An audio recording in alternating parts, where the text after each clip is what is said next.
आज तर माझा पशुपतीचा दुसरा सोमवार होता आणि तो सोमवार करताना मला काहीच अडचणी आल्या नाही आणि ह्या वेळेस माझा खूप मस्त असं चालला होता सोमवार.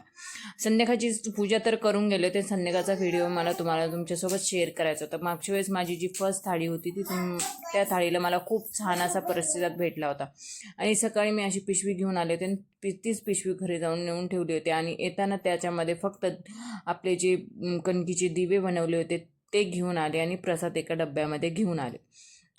तिथे गेल्यानंतर दिवे पण छान असे लावले आणि ते दिवे लावताना मला काहीच अडचण आली. मागच्या सोमवारी खूप अडचणी होते, दिवे सारखे विजत होते. कारण हे जे महादेवाचं मंदिर आहे ते पूर्ण उघड्या जागेवर आहे, रोड टच आहे ना, हवेने खूप विजतात. आणि मग मी छान असा प्रसाद पण ठेवला आणि माझ्यासाठी घरी पण थोडासा प्रसाद घेऊन गेले. आणि तिथं खूप गर्दी असते, पण माझ्या वेळेस तर गर्दीच नव्हती. संध्याकाळी मग छान अशी माझी पूजा पण झाली आणि तिथे मी बसून मग आरती पण केली. एकटीच होते, बाळ पण सोडून आले होते, मग काही नव्हतं मला टेन्शन. तर मग मी अशीच माझा सोमवार सेलिब्रेट झाला आणि महादेवाचे मी आज छान असे आभार मानले आणि मला त्याचं फळ भेटून गेलं आहे. तुम्ही पण असं करून बघा. चला भेटूया.